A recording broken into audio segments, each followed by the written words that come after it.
In the tapestry of life, where every thread holds a story, America in black and white emerges as a haven for the voices echoing through the heart of our communities. In this podcast, we wade through the rivers of our collective experiences, celebrating the vibrant hues of change brought forth by the whispers of hope and the roars of action. It's more than just a conversation. It's a journey into the heart of our society, illuminated by the light of those daring to dream and do. Join us, and let your voice be the melody that guides us toward a dawn where every color finds its place in the masterpiece of our shared destiny. Together, let's paint a future brimming with the positives that dwell in our minds and the actions that shape our.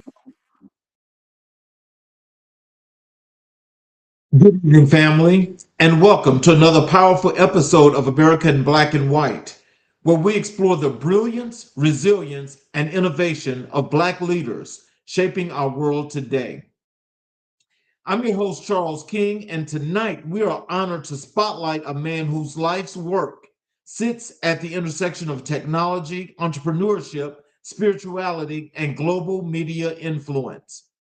In a world where digital transformation is rewriting the rules of business, communication, and community building, our guest stands as a visionary who saw the future long before it arrived.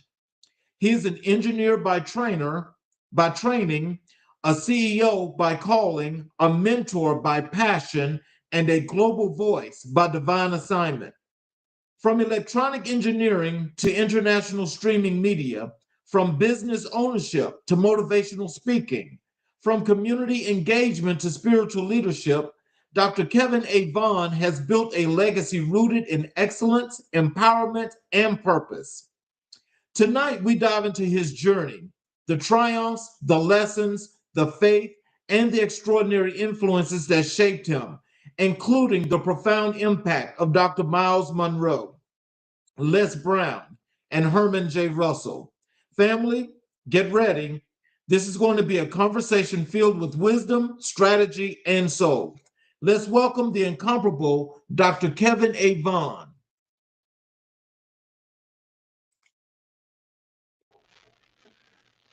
Oh, Hello, Mr. sir. King, how you doing, brother? How you doing? God bless you, man. How's it going today, sir? God bless you. It's going just great. Amen. Glad to have you here. Is there anything you'd like Oh, to say to the what an audience honor to before be we get with you, into the man. show? Absolutely, Huh? Mr. King. I got to do it, man. Welcome to the future, ladies and gentlemen. Welcome to the future. We'll start off with that one Yes, today, Brother King. yes, sir. Um, Dr. Vaughn, take us back. What was your childhood like, and what Yeah. early experiences shaped your curiosity for technology and leadership?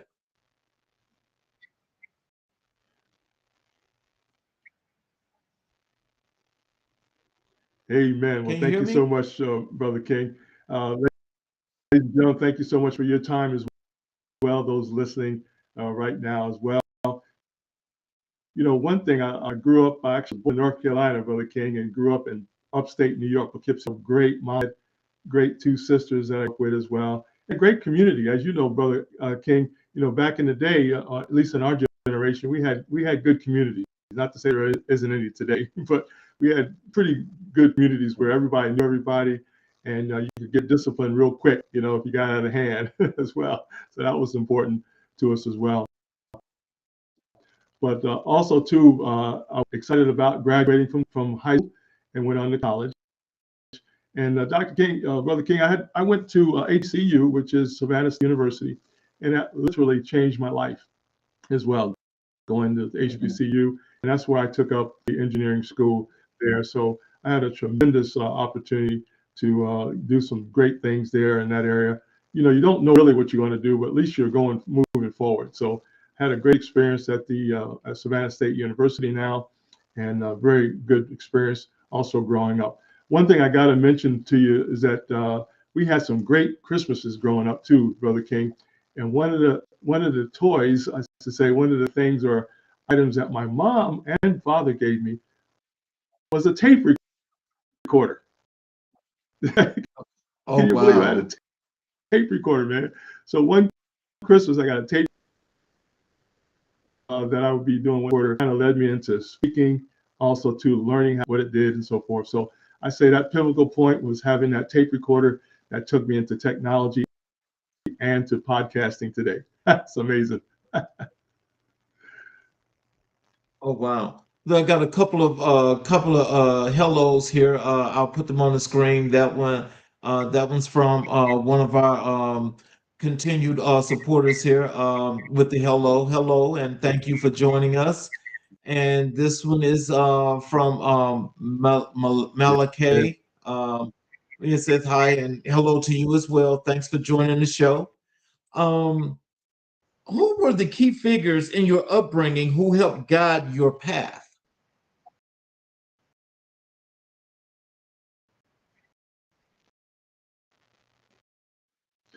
On time, brother, I have to say, my uncle on my dad's side, and matter of fact, uncles on both sides, really, mom and dad's side. But I had a lot of great uncles, and they were entrepreneurs.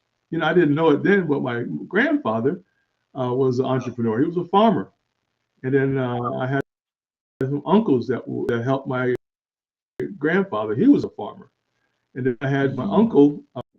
He was in my aunties had stores as well. So it's amazing. I think back that I didn't know at the time, but subconsciously and consciously, it kind of influenced me to get into the business world eventually. But I have to say, all my aunts and uncles, and mainly my aunts, because of their influence as well. But my uncles, man, they were hard workers, and they was always doing something in the business world, man. Didn't know it then, but they were good people that I could model after and actually see what they were doing too as well. Pretty cool. Well, when did you first realize you had a calling beyond a traditional career path? Because as you mentioned, at the era and time in which you and I were growing up, everything was kind of like on that traditional path. Yeah. But it seems like you had a mind far exceeding that.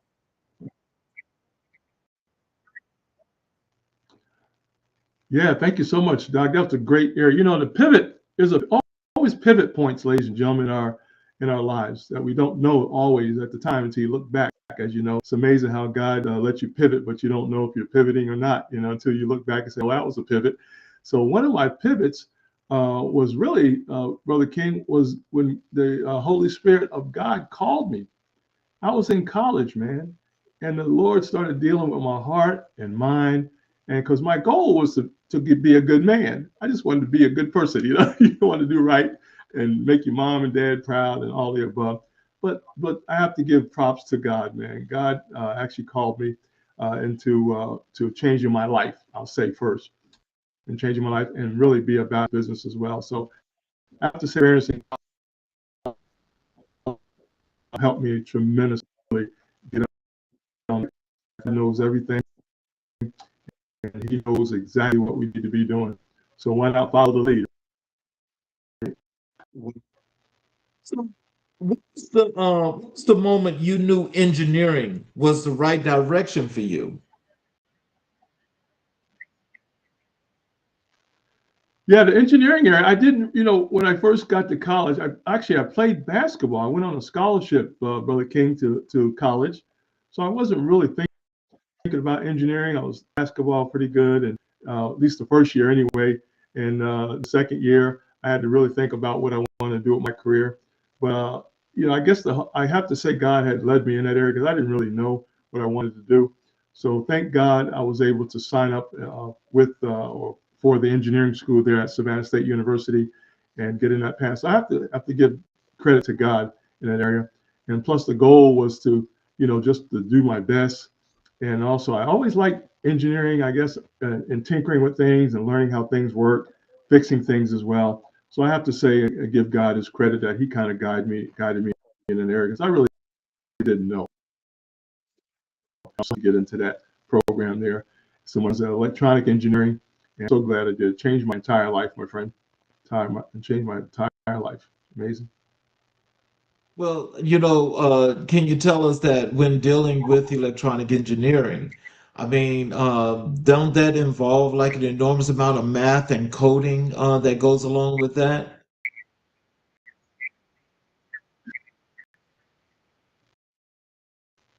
Yeah, little background teacher. She was our algebra, trigonometry, and algebra and trigonometry math teacher. So she was really influential in getting me to college. That's the first thing. Her alma mater was Savannah State University. So her goal was to get us all, not just me, but everybody in our class to college somewhere. So I got to give her props, one of my math teachers. So yes, it was important. So I had to some. It wasn't a genius or wasn't 100% in math, but I was able to get through that math classes and be able to get qualified, if you will, or accepted at Savannah State University. Keep going, and later on, what Brother King is the experiences and all the learning is great, but I found out that the experiences helped tremendously for me to go to the next level because my first job was building missiles. So I was able to get into the missile system business for the Navy and for the Army, and but my training came from those jobs and from those areas as well. So I have to say the experiences, in addition to the college and the high school, really helped move me forward to that. That training within in the industry, guys, it would have been. So, how did these early experiences prepare you for entrepreneurship? Yeah, great question. Yeah, great question, Brother King. What I found out is that I got real good at solving problems, Brother King. Really good, because your job is required to solve problems, right? So whatever I was doing, Right. I had to be able to be really educate myself, but also be trained as well. And later on, Brother King, when I retired, actually retired in 2015, I said, wait a minute. I was engineering, also had a lot of training in quality assurance, quality control, and quality training. Also, I had background in Six Sigma, which you're probably familiar. So I was a green belt trained as well. Wait a minute, I've been doing this for somebody else for about 30 years. Why can't I turn that into a business model? So it just made sense. So the very thing I already knew how to do, you could really in a great mentoring system as well on top of that. So that's where all that came from. I was just doing what I already was doing somebody else. Incredible when I thought about it. As I think about that, and just thinking about as we're talking about the younger you right now. I mean, how do you feel knowing that in our generation, where you had the actual opportunity to critically think and to get to this point where you are now, where it seems like critical thinking is being taken away from today's society? Yeah. Right. Right. Brother King, that is so critical because today, for some reason, I think it's the educational piece.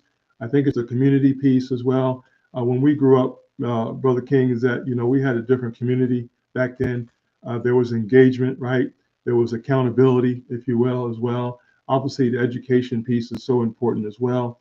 But I think part of it is the breakdown, a little breakdown of the family, a little breakdown of the community, people not getting involved in each other's lives as far as helping them grow in a specific area, like for getting higher learning, higher education, improving ourselves each and every day. Now, not everybody has to go to college, understand that, but the goal was to always be in constant pursuit of improving yourself on a regular basis, because you can get all kind of great backgrounds that you need without a college degree. We know that's not for everybody. Even associate's degrees, not everybody provide and get light in a certain area. And that's very important too. I think that drive, Brother King, has diminished, I'll say, a little bit in the next generation for various reasons. So, what challenges did you face as a young Black man entering the engineering field? Yeah, the biggest area, I guess, Brother King, is that I didn't know any Black engineers, either from, I think, electronic engineering my entire, I can believe that right now.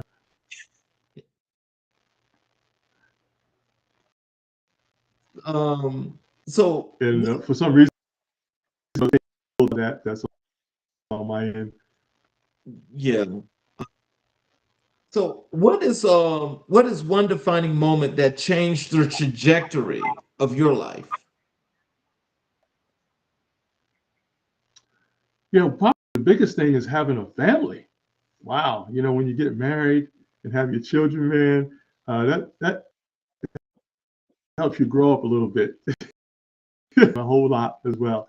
So when you have an opportunity to take care of a wife and your family up pretty quick, it's to do that, of course. And that was my goal, to have a wonderful family. So I had a beautiful daughter, and now I have three beautiful granddaughters as well with my beautiful wife on top of that. So I think having a family, brother, is really a point, where you really, I think most men have their family as their success as well. So I have to say the family, my friend, without a doubt. Here to say, I have another comment here in the chat where the individual is saying, "How are you?" They're asking the question, "How are you?"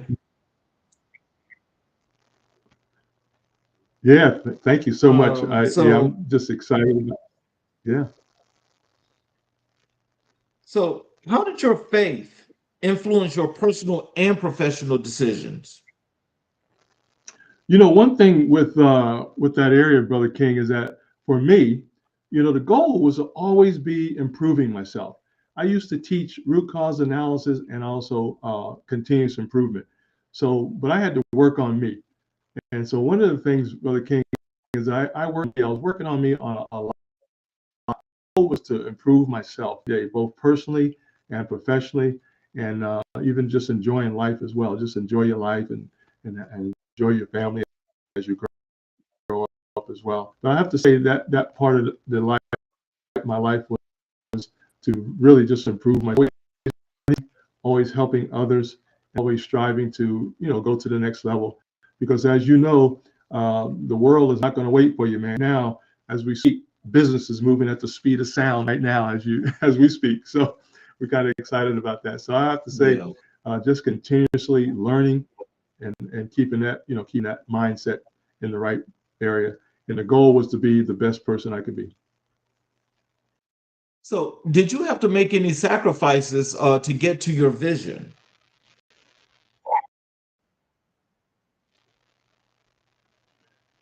Yeah, yeah, I got a little delay here, Brother King. I'm not sure if it's on my end or not, but you might have to repeat that for me. I'm sorry.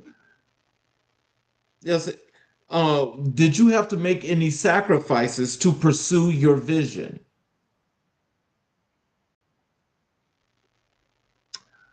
Yeah, I'm not sure if I had any sacrifices per se, other than to be, we always hear Shakespeare saying, be true to thy own self.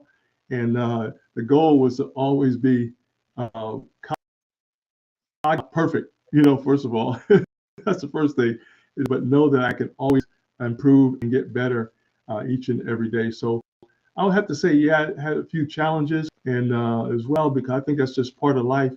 But I believe a lot of those challenges just help you get stronger. They help you get stronger. I love I teach as well, called Lessons Learned, Brother King, where you learn some lessons. What did you learn? I learned a lot of lessons, my friend, and that whether it's at work, play with, just enjoying the family, working with the family, dealing with family, all the above.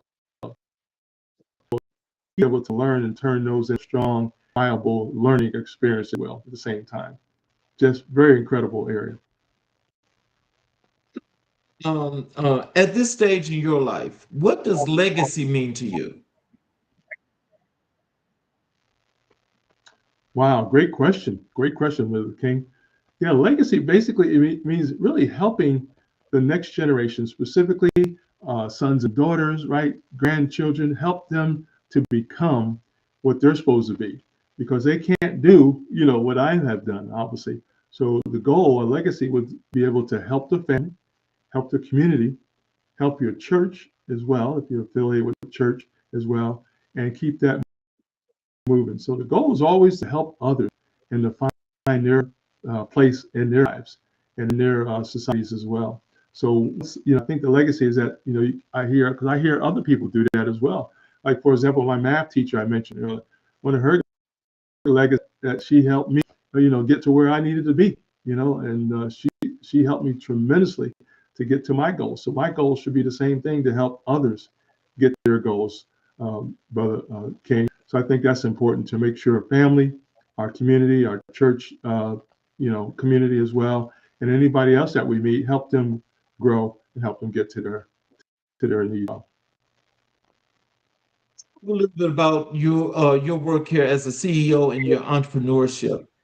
And I thought that this is more than just a substantial area, of discussion, because I'm trying to get many people in our communities to think more about entrepreneurship. It seems like, I don't know if it's hard, or Yeah. what's the difficulties, but it's like, it's taking some time. So can you tell us what inspired you to create the MLT Network LLC?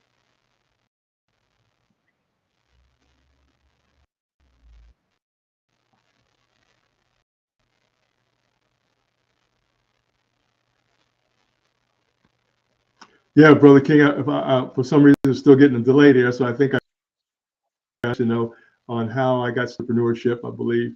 So we're really excited about that area. One of the biggest areas I think is that one of my mentors, uh, Dr. Carnes, he talked about we've been suffied so long that we don't see our own gifts sometimes. We've been socially modified by jobs, different things as well over time, with life, if you will. So I think part of it is modified socially so much that we don't even see our own talents.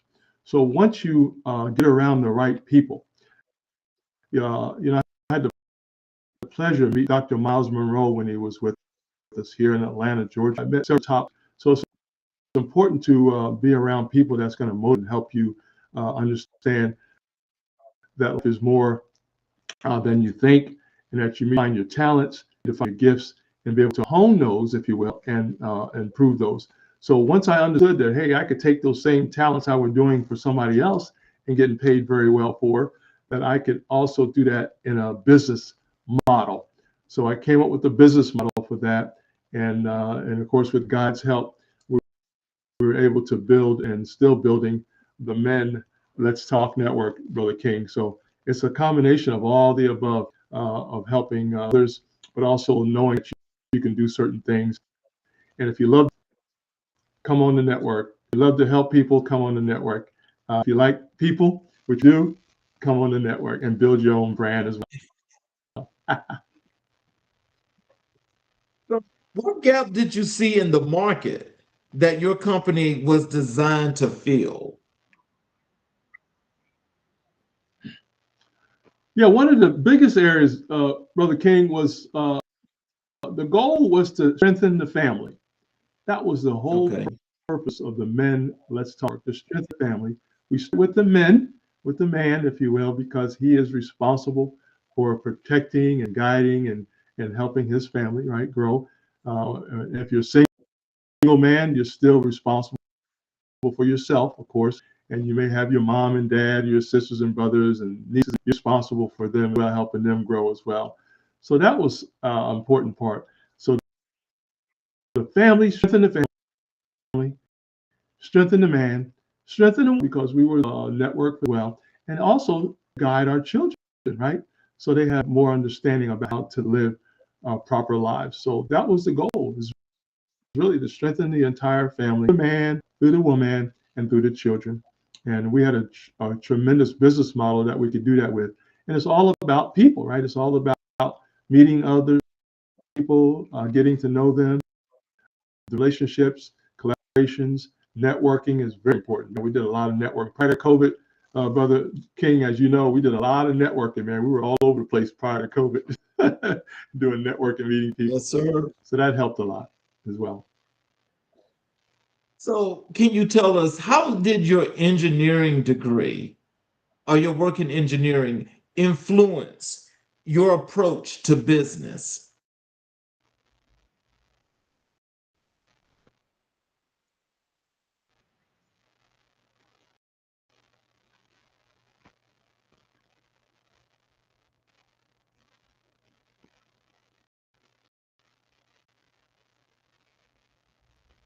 Hey, Brother King, I'm apologize. I don't know if it's on my side or not, but I'm getting a little delay on my end. Okay. How did your engineering background influence your approach to business? Oh, thank you so much for that question. Great question there as well. You know, one of the biggest areas I got really good at, because you want to keep your job, right? You had to get really good at solving problems. And as we know, Brother King, there's a lot of people solve their problems. Two of my biggest areas is I love to teach and learn on is planning, right? Planning. It Mhm, takes a lot to have it. Also, too, you have strategy. Also, too, think we got to use this wonderful mind of ours, right? As well. On top of mhm, that, when you helping people help people strategize and help model,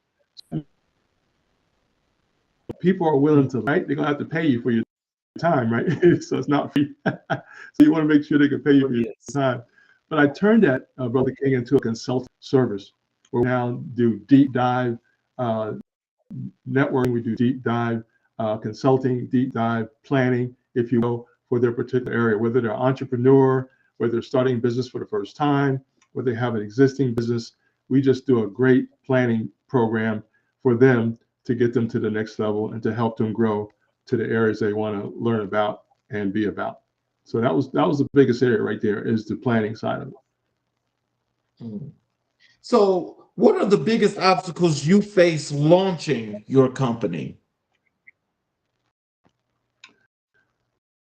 You know, I guess the biggest part of that was finding the target market, finding the market, Mm, because you can't be everywhere, right? So the goal, right. Mr. King, was to find that really needed that help. And that diving into the social media now, as you know.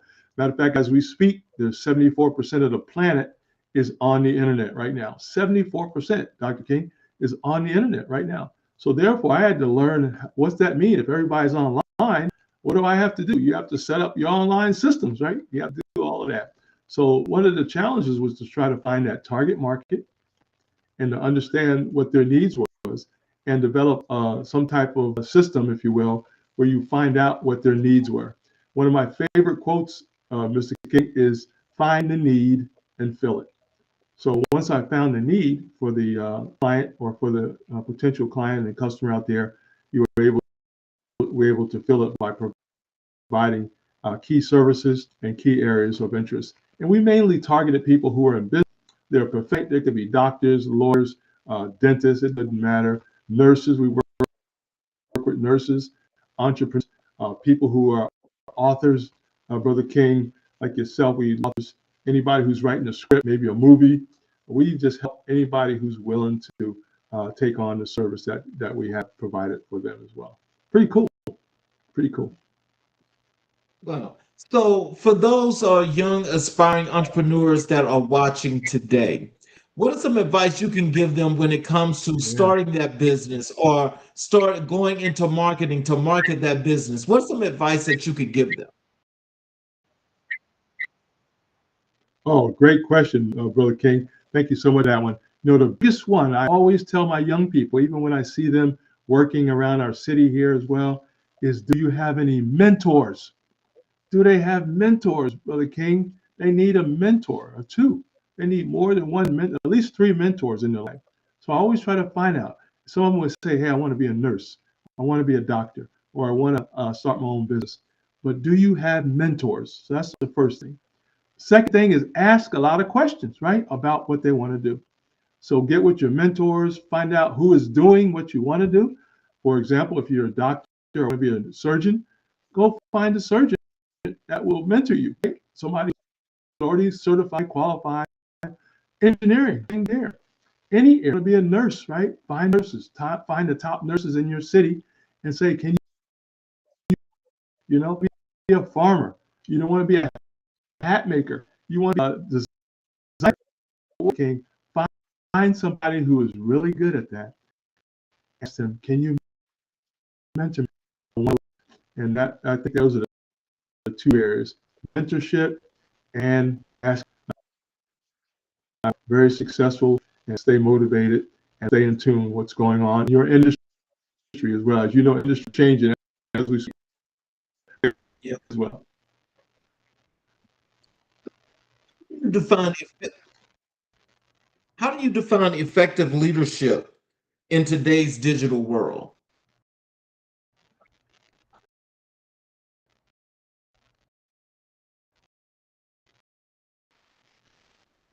I'm sorry, Brother King. I had Yeah, actually, yeah, 'cause you're kind of frozen on the screen too. Um, how do you define effective leadership in today's digital world? oh, great question here on that area. Today, you have to be able to show a little bit about where you're at in the digital world today. That, for example, we all have to be on social media, without a doubt. A good friend of mine, I took a class a year ago, Brother King, with a brother out of Texas, and you have to be online. But he said you have to get the attention of the internet. You have to get the attention of the internet today. How do you do that? You have to be on the platforms that get the attention. And of course, everybody can get online and that, or can contact either one of us, and we'll help you with that as well. But social media, and at least I would say at least 5 to 6 platforms, major platforms, you should be on today to get the attention of the internet. The next thing, you have to have a marketing and branding system right in place, that where you can offer products, goods, and services. Right, you got to have that as well. So you got to have all that in place, set up properly, so people can contact you for more information. And then you got to find your niche area, right? We talked about that earlier, your specific target market, if you will, and also not be everywhere. Sometimes you get to do too many things. We are some brilliant people, I can tell you that, but I can't do 15 things right at one time. So you want to do the best. You want to pick your best market, your best products and services, and basically stick to that one area.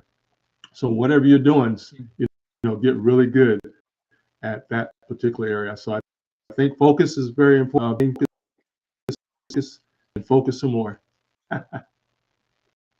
So when we think about though the digital era in itself, I mean, it kind of seems like it's more so like, Yeah, everything is like on that virtual basis. So in being on that virtual basis, I think it kind of makes it a little bit difficult, I guess, to kind of like manipulate, I shouldn't say manipulate, but find your way through the digital space. What are some of the things that you can pinpoint that are key yeah. areas when it comes to the digital space? How do you actually put that thumbprint there? Oh, that's a great question here. You know that whole system, if you will, Brother King, is like a map. We have to study that. We have to understand the locations of the digital world. First thing you have to do is some research, right? Search and understand the landscape. You have to understand the mapping. For example, what businesses are thriving in this area, what individuals are doing, what goods, products, and services, and all the above, what consulting areas are needed the most. You literally have to do research today to find out what's hot, what's needed, and then be able to use your wonderful brain and mind strategically figure out how I'm going to certainly get in here into this business. Now, we're also talking not only individuals, Brother King, but we're also talking about contracts with the state, with the city, with the county as well, because they do not produce anything. They still need products, goods, and services, in addition to the federal government, of course, as well. So all that has to be understood, but you're going to have to come up with your digital map to be able to find out where I'm going to go in this market based on what you can provide. It's out there, but it's a lot of work, a lot of planning, and you better understand the game of chess a little bit as well. What's the most important skill every entrepreneur must develop?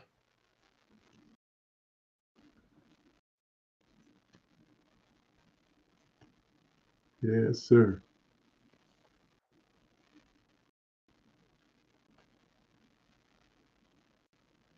So, what is the most important skill that every entrepreneur must develop? Wow, great one. Yeah, great question there, Brother King. I would say people skills. I'm gonna start there. One of my greatest books, People, Brother King. That book literally Mhm. changed in addition to skills as well.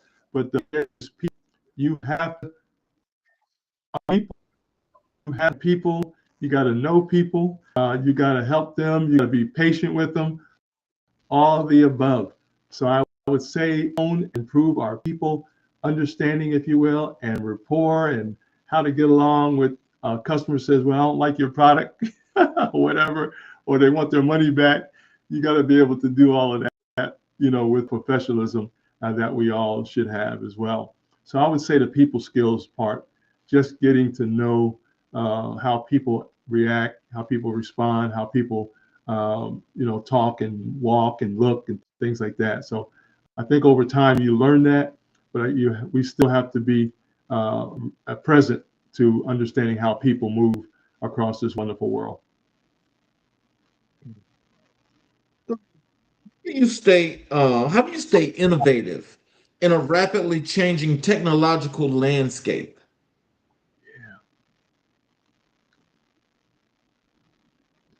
Yeah, another great question. One thing I always tell people, first of all, we have such creative minds, right? Always, all of us have creative minds. We were born to create, as you know, Brother King. We were born to create. And so that means we should always be thinking about how can I do this better? How can I make this better? Good. How can I make a better phone one day? I'm sure a smartphone, right? Make a better car. Time, right? We see the electric car now, and who knows what's going to happen 50 years from now, right? So always be thinking on how I can improve what you like to do. And another area, King, is find out what do you like. What are some of your Right. talents, right? You could be an artist, right? You could be an Mhm. actor. It could be from A to Z, really. There's no limit, really. So you just have to find out what you like to do the best and then get really good, really good, and master your craft, if you will. Master your craft. And believe me, you'll find a niche in there. And in some cases, you'll probably create a niche. You may be creating a brand new brand, a new product. You could be an invention, right? A new invention of the entire world. So continue to always create by asking the question, how can this be done better? And then make it happen. So, what advice would you give to first generational entrepreneurs?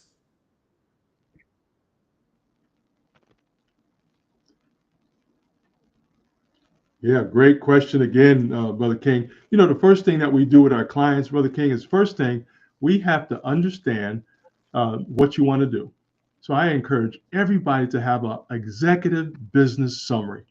That's the first thing they should create, an executive Mhm. business summary, Brother King.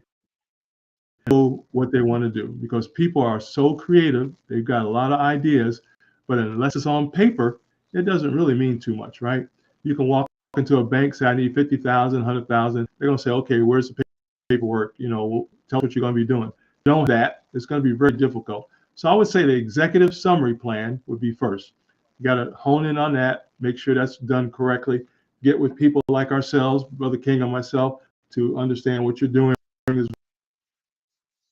well. And then the second part would be a business plan, is really understand what your business plan has to have and where your business is going. And then we basically consult with, uh, let's talk about it, okay, and see where you're going. All is to help you be successful. So two things, Brother King, plan, which normally come to two, maybe three attacks, and then be able to help them get their business plan in place. No doubt about it. Got to have it. You got to have it on paper. Got to have it on paper. When you just mentioned the executive business summary, that kind of like just that jumped out to me because I think a lot of times when people Yeah. do a business plan, some people put the business summary, put an executive summary in the business plan. Can you tell us what's the importance Hmm. of that executive business summary? Yeah, great question.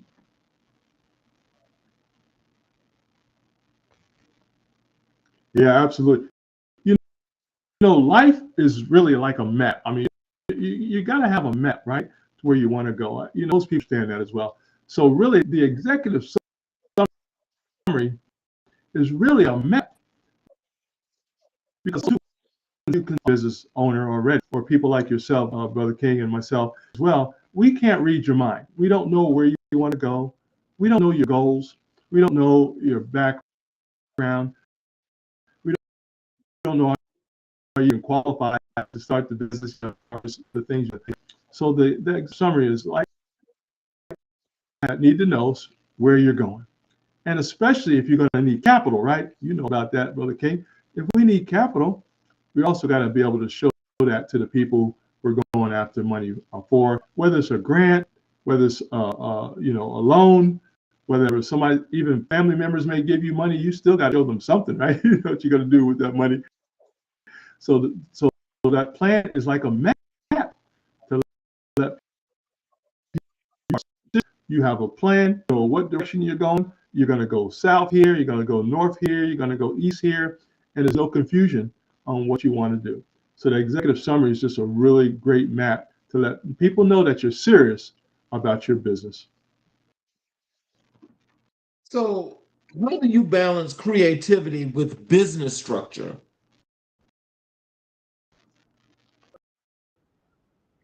Yeah.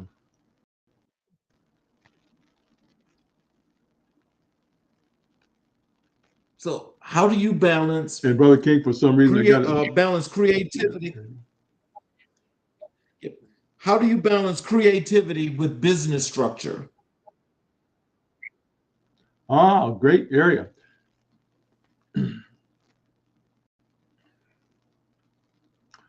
Yeah, I love it, Brother King. That's a great question.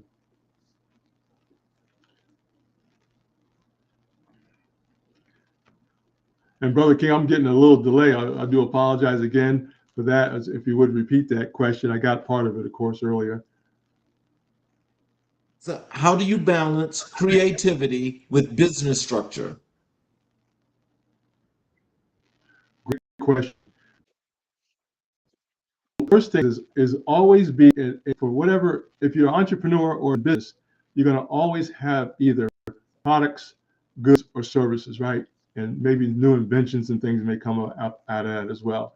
So whoever the CEO, president, founder is, they should always be thinking in the future, right? What can we do for the next 5 years, 10 years, 15 years, 20 years, whatever that area is for you. So you always want to be in creative mode. So one of the key things today, because we're in a global market, Brother King, is that you have to keep up to date in your market and also yours, right, as well. So it's so important just to Mhm. keep abreast of what's going on, what's not going on, if you will. Look for opportunity, right, for new business. Another business has gotten stopped their business, that contract for the state, whatever, another company, all the above. So it's really a constant keeping abreast of your own business, if you will. So the leaders of the business, like CEOs and founders, they're going to have to just stay up to date, Brother King, on everything that's going on in the marketplace, and not just in the United States, but globally now. And you can do that Mhm. now just through clicks on the network. So, tell us, what is the most rewarding part of being CEO?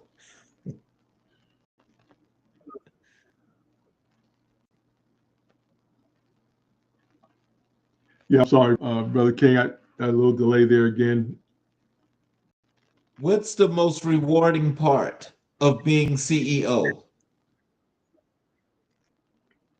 Oh, thank you so much for that. Yeah, probably the best part is seeing your clients get to their goals, to see other people reaching their goals. That's one of my areas, is to help people to get to their vision, to their goals that God has given them. So once I find out what God has given you, or you know that what you're doing, our goal is to help seeing people get to their vision, get to their goal, their their opportunities if they want to do that, whatever they want to do. Once we see them there, we're very excited about that. And they kind of just take over and they can go step by step. They can keep growing and growing. So seeing our clients grow and getting to their goals, that's the greatest. That's the greatest reward, my friend. So let's talk a little bit about technology and digital transformation. How has technology changed the way we communicate and build community?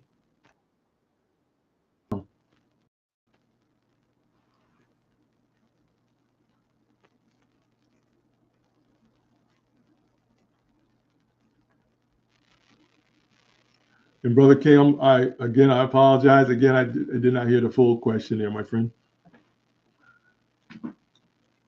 Technology changed the way we communicate and build community. Yeah. I think today, if I understand the question correctly here, the is education. We be continuously learning. Now, as you know, our schools are not helping us a lot these days, as you know, Brother King. So we have to be able to the home. I'll have to say we start with the home, mom and dad, mommy and uncle and auntie, sometimes grandma and grandpa, right? Able to be learning all the time. And how do we do that? One way, first of all, is through books. I know you're an avid reader as well, Brother King. So we want to encourage people to read, right? Read on stuff. Read everything you can. Enjoy your life. The second thing is be exposed to new things. For example, robots, right? Go to a robotic factory. Go to see where AI is used 100. I think, and my other favorite word, Brother King, is exposure. Getting exposure to technologies, exposure to education, educating yourself, right? New ways of the digital era, if you will, on learning right there, out there through private, through uh, got schools, of course, we got higher learning, public schools. They're doing exposure, brother. That's so key today, especially with our young kids. They got to see stuff in order to understand how things work. Mhm. So, what emerging technologies excite you the most right now?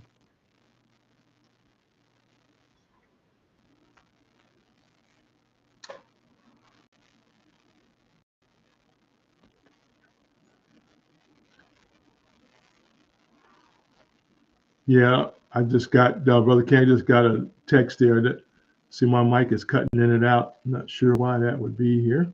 But let me see if I can fix that maybe. And if you would repeat that, brother King, it'd be great.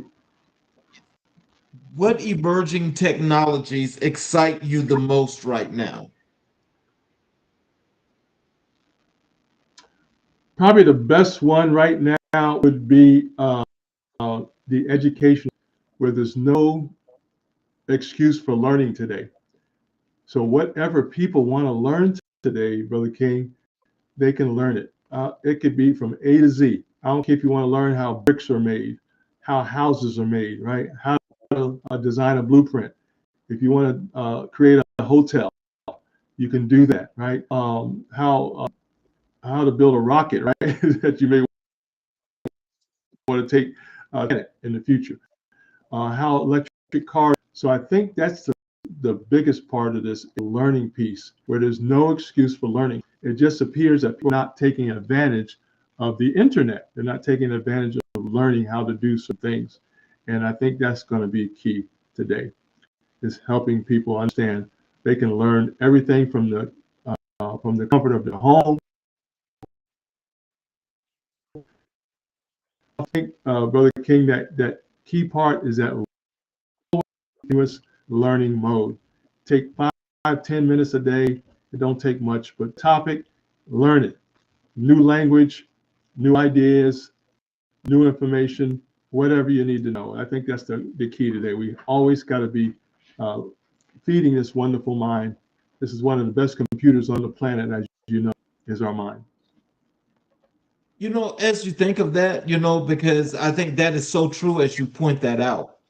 But Yes, sir. what do you recommend for those people that, where there's the pros and the cons when it comes to the artificial intelligence? Because it seems like Yeah. that is taking a front seat to basically everything, but I don't think people are using it properly. No. Yeah. Right.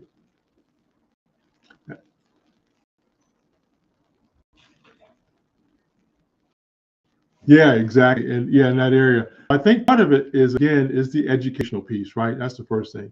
Right now, Brother King, I am working with some active seniors here in Atlanta just to keep them abreast of what's going on. So our goal is to teach them, train them, but also show them how they can integrate it, right, into their lifestyle, whatever the needs are, right? So first of all, it's finding and filling that need, but also showing them how to use AI from an educational piece side, right? First of all, and then also from a side as well. So they're very interested in learning, being afraid, right, of the technology. So a lot of times we just don't know what to do because we don't know how it works. We don't know, Mhm. nobody's teaching us, right, how to do that. So we have to be able to share that information with individuals so we can, what we call application training. So application training, Brother King, where we help people apply the technology to the application that they need. And that takes time because it takes time to train them, it takes time to be with them. And this should be live. And a lot of times it should be live and in a where they can ask questions, you can really get to know what some of their needs are. So I think a lot of it's just application training. It's not hard, and as well, we're not used to it. We got to be able to break that down as professionals, like you and I are. We have to break that down so they can understand the techniques and the information on how digital world and AI is working today, and be prepared to ask questions for them. So, can Black communities better position themselves in the tech economy? Yeah,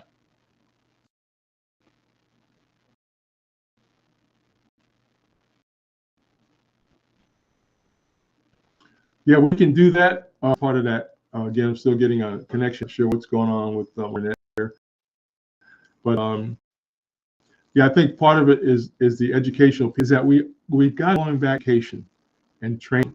There's just no excuse for learning today. But we also have to have a plan, right?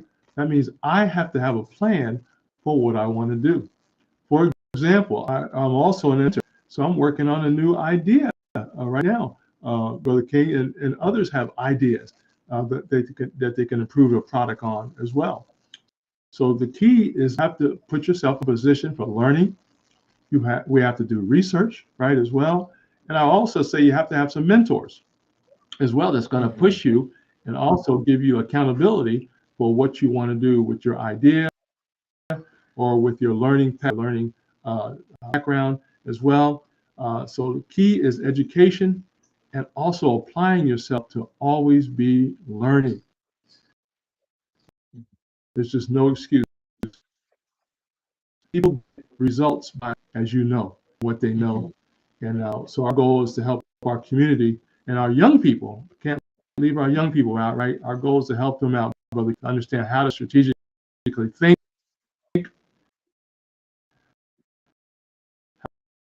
how to plan well, and how to understand the marketplace around the globe. But as we think about our community already, and this is just like the factual. This is a factual basis. With Yeah. already starting from behind and trying to catch up, and and with this being the finish line, but you get this close to the finish line, but you still haven't finished. What is that little small gap there that's in between? What are some of the things we could do to fill that in to actually help the community to really catch up and to be a whole lot better?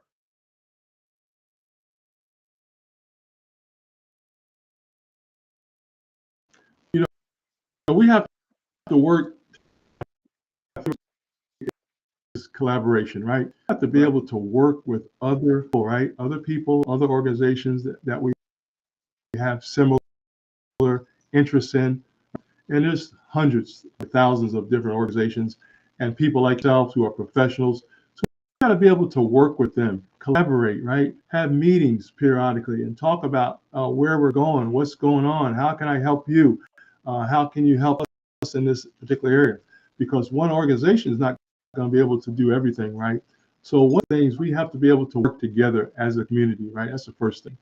Second thing, you got to get the right people, right? We're talking about right professionals.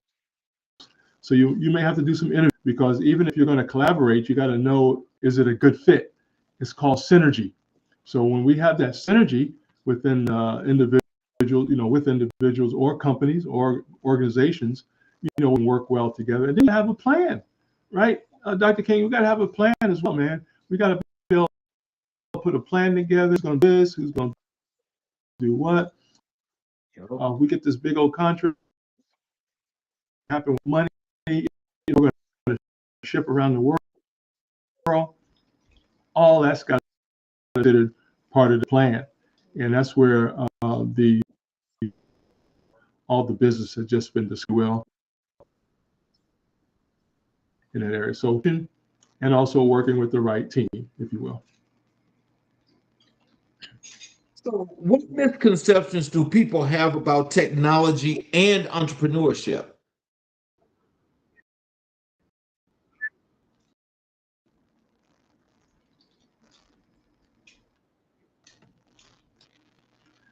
Yeah, I think a lot of people have not done research, right? Now, one thing I had to do, I have to talk about what I had to do. I had to look at the technology. I'm gonna use AI, Brother King, right now, and figure out, okay, how's it gonna fit into what I do? So the first thing, you have to analyze everything today. I did a video on that. You got to analyze everything, Brother King. You have to analyze how is this technology gonna fit into what I do? And that's the first thing. So once you do that, you may have to get a certificate, you may have to get some training, you may have to do some research, whatever, talk to a few people. But once I find out how to help my clients, help my contracts, if you will, coming up, all the above, that is one of the keys. How does the technology, how does AI fit into my business model or into my goals? Now, it may not fit, right? And that's okay. That's what you want to know. But if it does fit, that's where you have to start ramping yourself up in order to build your business up to the next level as well. So very important to stay abreast of what's going on, but also to analyze, Brother King, how this fits into my business model. You really have to do a deep dive to see how this is going to work into my business model. So, so how do you help businesses adapt to digital transformation? Yeah, one of the first areas for sure is that deep dive.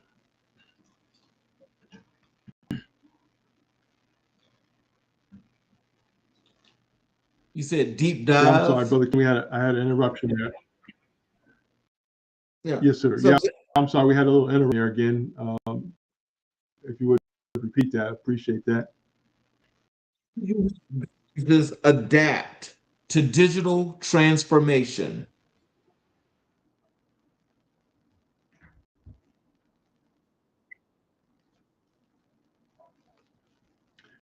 Yeah, so business owners entrepreneurs, the key today, as you know, Dr. King, is information and data.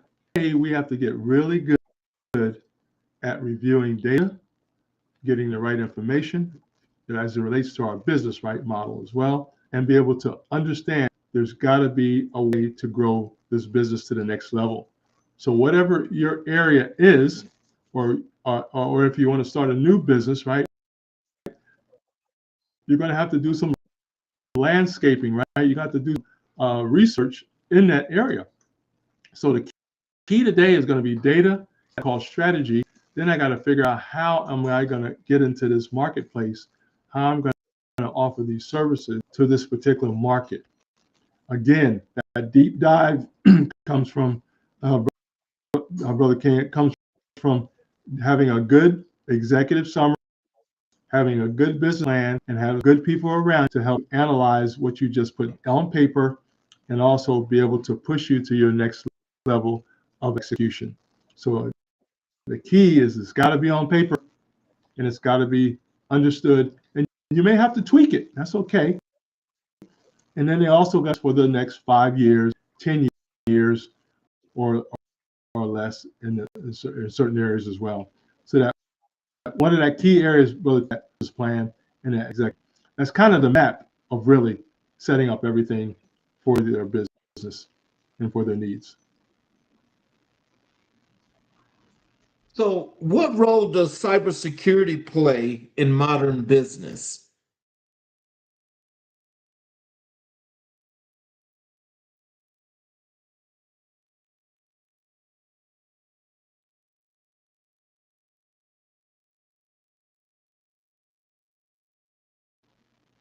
Yeah, great question as well. Matter of fact, I was just getting ready to next week. Is it next week? Yeah, next week I'll be talking to the seniors again, and that's one of our questions is on security. And Brother King, if you would repeat that one more time, I appreciate it. The question was, what role does cybersecurity play in modern business? Yeah, that is a key area, as you know, because everybody is pretty much 74% of the planet is on the internet. And guess what? I don't know who's out there. We don't know what's going on necessarily, specifically as it relates to your important data, right, from your business. So that area also has to be consulted, and you have to do your research. You have to do your homework. For example, your banking, right? For example, so all that has to be understood areas of business. So it's going to be very important that we understand what companies can protect, what companies are the best in their area. You're going to have to do your own research in that area as well to make sure that you're protected. Your whole company is on the internet in most cases, and it could be jeopardized if you don't know what's going on. So it's going to be very important for the CEO and the owner, if you will, to know how that side of the business works. We're talking about cybersecurity. We're talking about protecting your data, but not only your data, but also the data of our customers as well. And as you know, Brother King, I could do, right, real easily if that is breached in the wrong area, and for my contract as well. So all that's very detailed, very important. But again, as you do that company, if you're big enough, your larger businesses will have a security person that will handle that for you. But for our regular entrepreneurs and for our smaller companies, you're going to have to get really efficient in that area as well. And it'll help in that area. So when we discussed, prior to your coming on the show, and I told you we do Black History 365, and I asked you who were the most influential persons in your life and career, you told me it was Miles Monroe, Les Brown, and Herman Russell. Yeah. Can you tell us why is Black history essential to your identity and mission?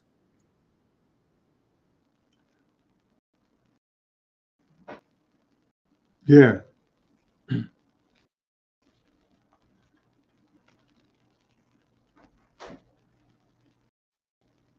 So can you tell us why is Yeah, great Black History? question, Brother King. I think the big one, I, see, I had to learn, and I think as a black man, we have to see success. We have to see it. We got to touch it.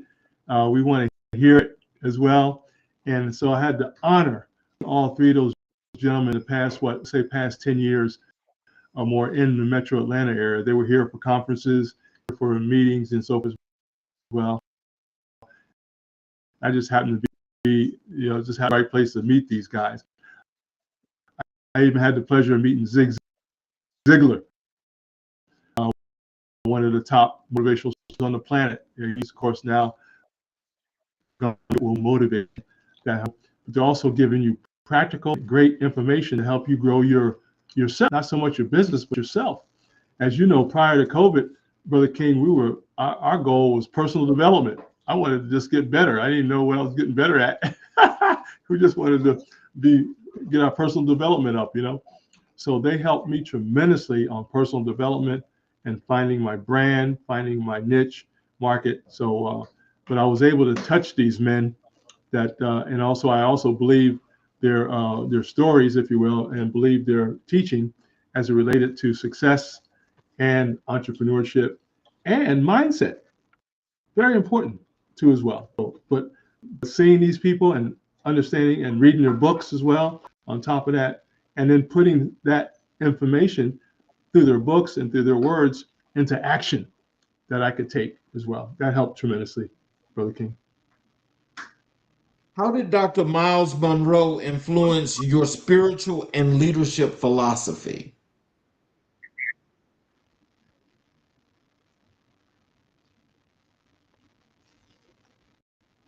Yeah, Dr. King, excuse me, Dr. Brother King, Dr. Miles Monroe, his area was kingdom, as you know. He was always teaching, and even today, of course, all his videos and books and everything are kingdom related. So the thing I picked up the most from Miles Monroe was the thinking as the kingdom. But he taught kingdom concepts, taught kingdom principles, and all it took from him on the Bible, from the Lord, from the God, from the Holy Spirit, on kingdom principles. And that's what we're learning about the principles, but also for business as well. So from the summary, I picked up kingdom principles, kingdom thinking, and kingdom mindset. Incredible. And I still listen to him today through all his videos and books that I have purchased over the years. So, how did Les Brown shape your voice as a motivational speaker?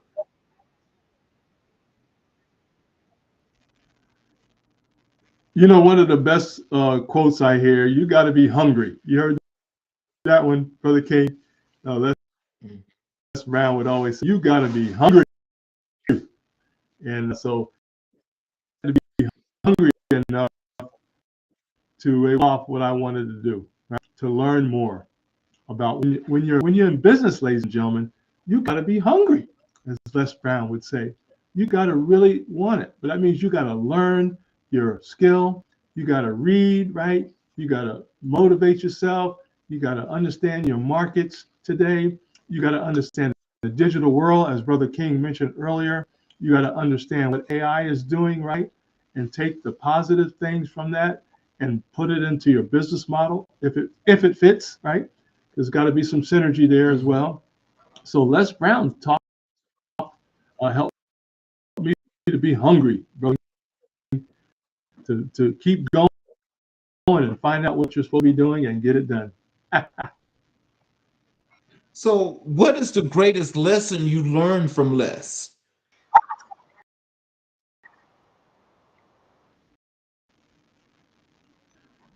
One of the best is Les Brown. I had the pleasure of meeting him at least twice here in the Metro Atlanta area, that you have that was there. He also taught a lot about serving others and helping others get to their dreams and goals as well. So the goal was always to help others grow, to be patient with people as well, and to help them find their dream on top of building mine at the same time. So that was a big area. He was a really good, great giver. Still is a great giver today, and we always learned a lot from him in that area. Just helping others, Brother King, helping others grow and lifting others up. So, how did Herman J. Russell inspire your entrepreneurial journey?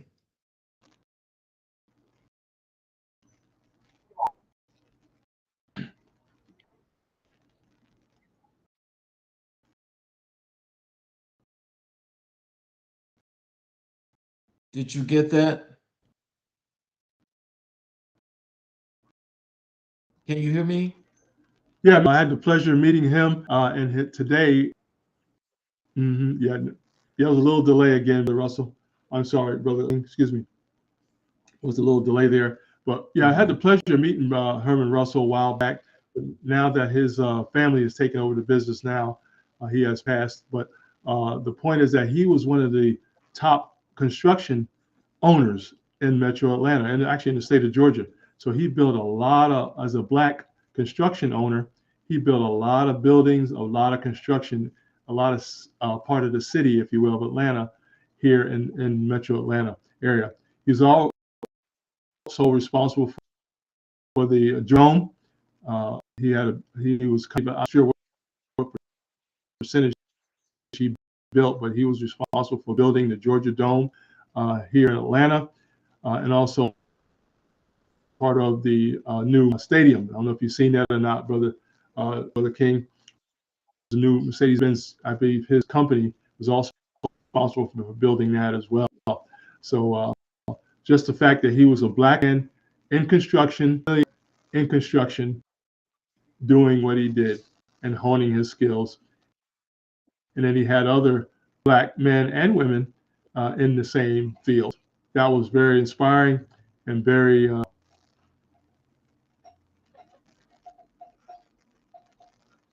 In closing, what are some words of wisdom and encouragement you'd like to leave for our audience, and tell them how they can connect with you via social media, your website, all of those good things that they could get from you?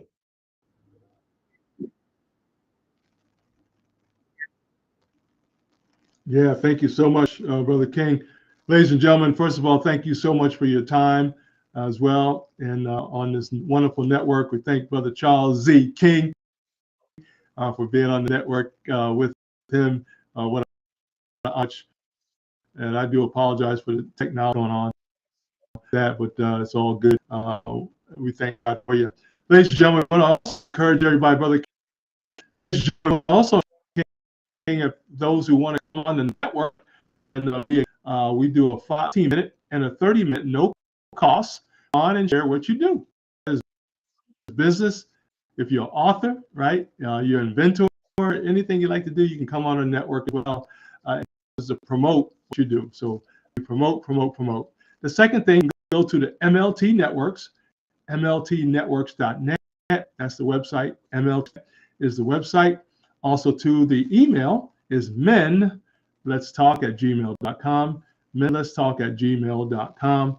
And right now we do have, if you go to the website, they'll give you all the social media locations as well. But we're on LinkedIn, ladies and gentlemen, under MLT Networks or Kevin Vaughan. You can also go to our Facebook page under type in come up as well. We're on also King. TikTok is us as well. So we're on TikTok. We're on Alignable and all the major X as well, of course. On times would be under Kevin and our Facebook page as well. And of course, we do have a YouTube channel. You can access that through our network. Just type in MLT Network for YouTube channel. That'll give you all the information there as well. Matter of fact, Brother King, we're over 800. Our goal is to get to 1,000 videos by the end of the year. So right now, 800 videos this year so far. So I'm excited about that. Oh man, congratulations to you on that. Well, thank you. That's a milestone. And so Yes, it is. what I Yeah, I'm want to excited, man. do is so in closing, I want to say for all of you that are watching, for those of you that have not yet subscribed to our YouTube channels, I would appreciate it if you would support us by subscribing to the YouTube channel as well as enabling all notifications. Therefore, you will be able to get the shows live as well when they come out. And you'll also be able to go back and watch all of our previous recorded videos, with all of the great professionals that have been here that are contributing to the growth of our communities around this country. So, in closing, I want to say, Dr. Vaughan, tonight you reminded us that leadership is not a title, it's a calling. You showed us that technology is not just about devices, but about connection. You demonstrated that entrepreneurship is not simply about profit, but about purpose. And you affirmed that spirituality is not separate from success, it is the foundation of it. Your journey reflects the brilliance of our ancestors, the resilience of our community, and the limitless potential of Black excellence. As we close tonight's episode, we honor your commitment to empowering others, your dedication to innovation, and your unwavering belief that greatness is within reach for all who dare to pursue it. Family, continue to walk in purpose, continue to build, continue to rise. This has been America in Black and White. I'm Charles King. Stay inspired, stay empowered, and stay connected. You all have a great evening, and we will see you all tomorrow for another great show.